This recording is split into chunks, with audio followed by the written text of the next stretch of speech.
Good morning, gentlemen. Morning, Good morning, sir. Okay, let's pray to the Lord first. Thanksgiving prayer. In the name of the Father, the Son, and the Holy Spirit. Amen.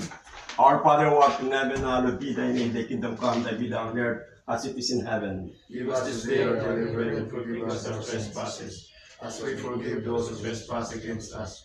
And lead us not into temptation, but deliver us from evil. Amen. Hail Mary, full of grace, the Lord is with thee. Blessed art thou among women, and blessed the fruit of thy womb, Jesus.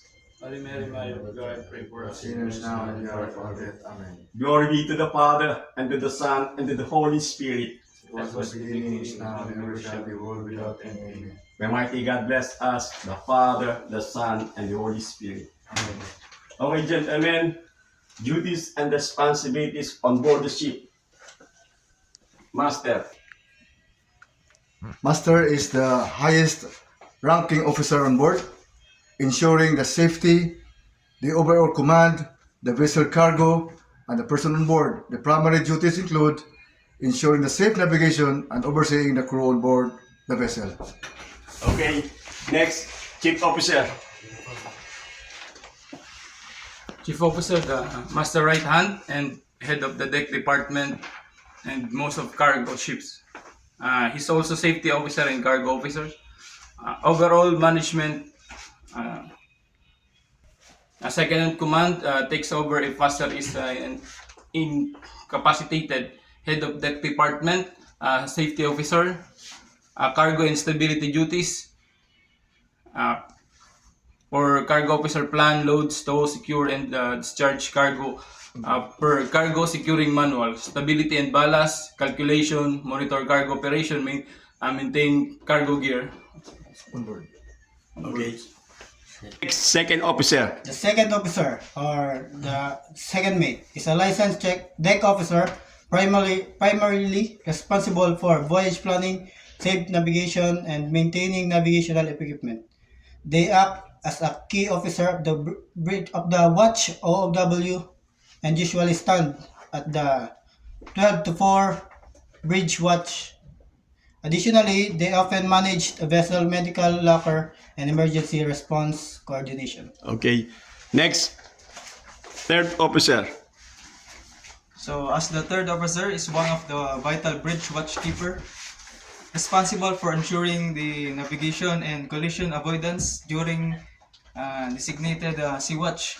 Under SOLAS regulation, this role acts as the primary responsible for the inspecting and maintaining all life-saving appliances and firefighting appliances on board. Additionally, they manage critical administrative tasks, handle port documentations, and oversee cargo and mooring operations under the direction of senior officers. Okay. Next, Bosun. bosun. A bosun or boatswain is the foreman of the deck department, reporting directly to the chief officer. They are responsible for leading the deck crew, planning daily maintenance tasks, supervising safety procedures like working aloft or in closed spaces, and operating critical gear during anchoring and mooring operation. Okay. Next, able-bodied seaman.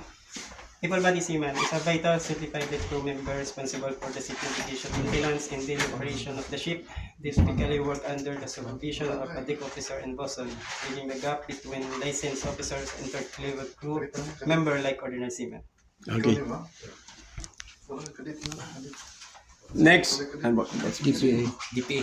DPA, designated person ashore, act as the critical bridge between shipboards and shore-based management.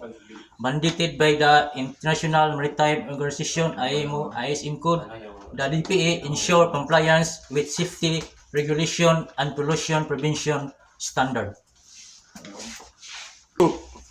Chief Cook manage daily galley operation, plans menus, and ensure high food quality and strict sanitation standards. Depending on the industry, such as maritime and institutional catering, they supervise kitchen staff, control inventory, and manage food budget while accommodating dietary restrictions. Okay, very good.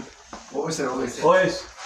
Ordinary seaman. Ordinary seaman has a responsibility to ensure that Wala na. All visitors must prepare for his ID and for what is the purpose inside of the vessel, and to comply with the security level, MARSEC level 1 if that is necessary to apply. Okay, very good. Okay, pasasend lang natin. Okay, gentlemen, please subscribe my YouTube channel, Cap EB Timbuk TV. Thank you and God bless. Alright.